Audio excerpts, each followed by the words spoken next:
Welcome to another lecture of Introduction to Cultural Anthropology. In this lecture, we're going to be talking about this article by Bayo Holsey called Black Atlantic Visions, History, Race, and Transnationalism in Ghana.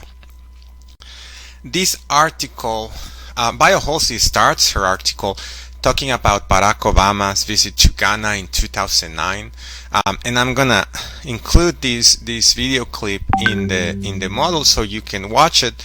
But basically, she's talking about how people in Ghana, when the Obamas visited, how people were so receptive to the Obamas because in a lot of ways they felt represented, right, by the Obamas, by Barack Obama especially, and Michelle Obama being the president and the first lady of what is usually considered the most powerful country in the world, and how people in Ghana saw themselves represented, right? They saw some kind of connection, but at the same time they also, people in Ghana also reflected on the differences, right?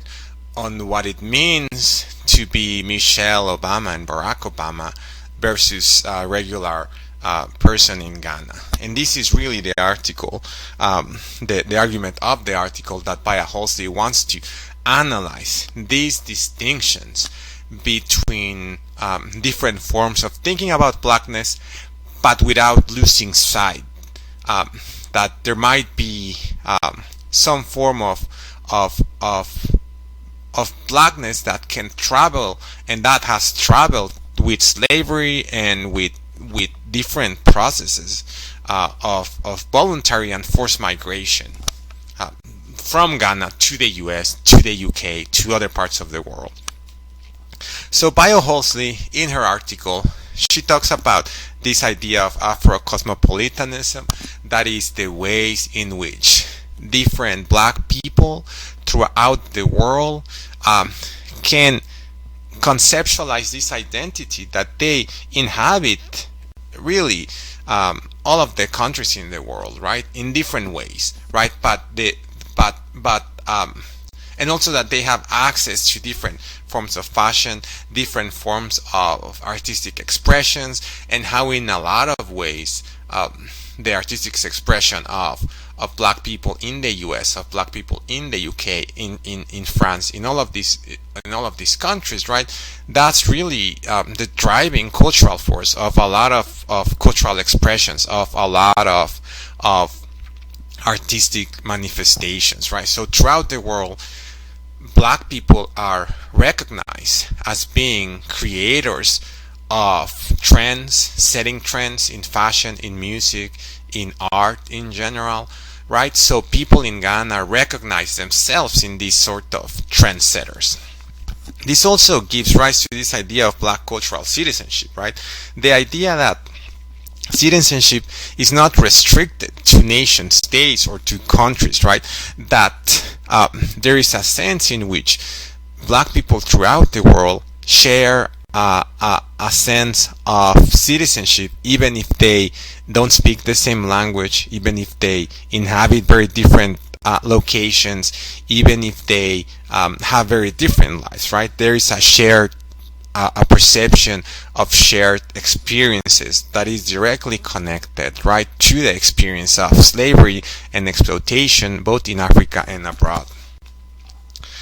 Bayo Holsey also wants to problematize a little bit this historical relationship, right, between Ghana and African Americans, and she wants to say that that although the official discourse of Ghana at this time when she's writing is that people from the US, right, because they have more money, they can travel, they go to Ghana to sort of reconnect with their past, recognizing that a lot of slaves were shipped off from Ghana into the Caribbean, into Latin America, to North America.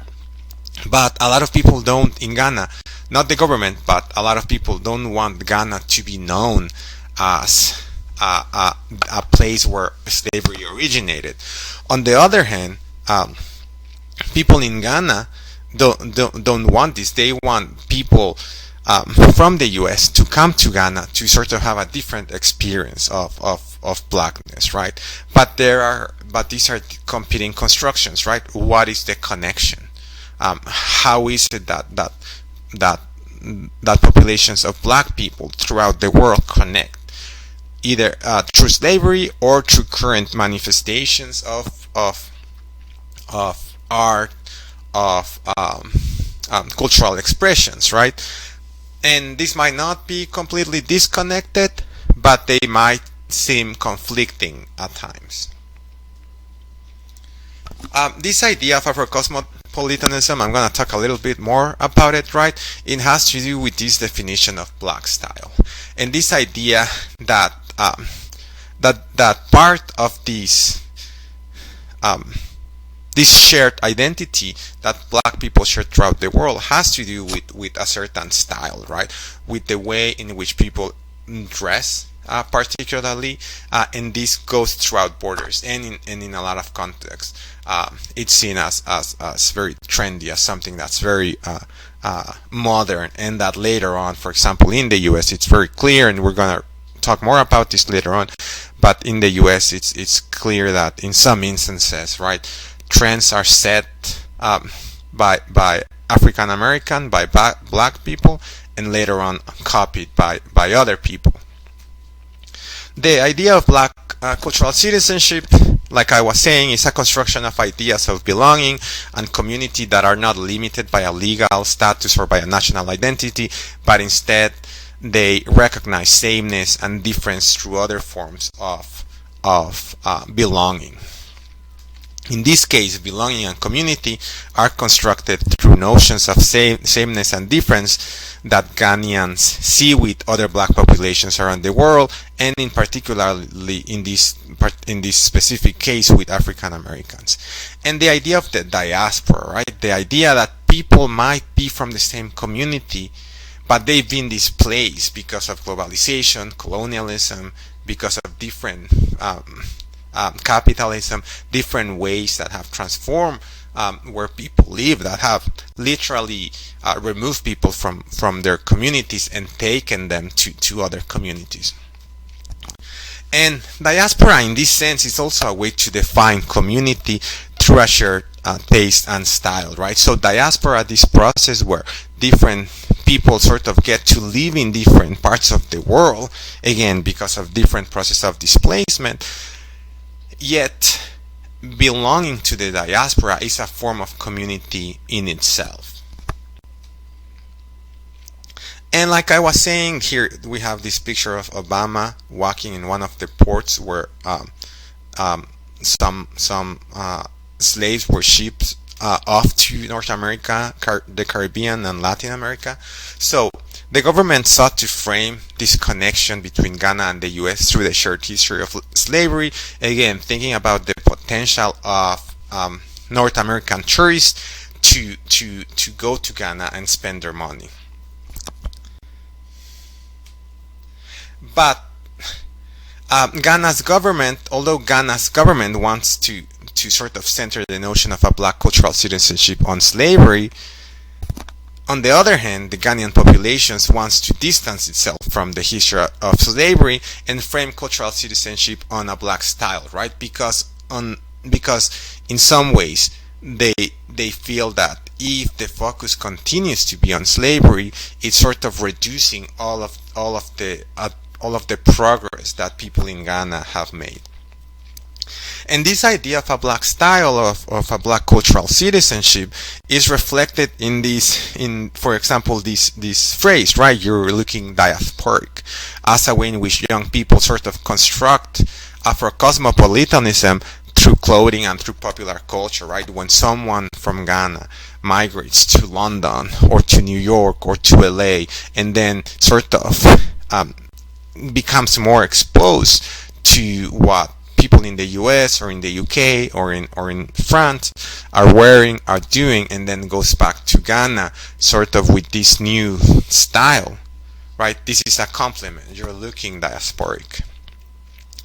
And this idea of black cultural citizenship, right, is really a sort of reaffirmation that blackness should not and ought not to simply be seen as a negative category, but rather that it can be redefined in its own terms, right?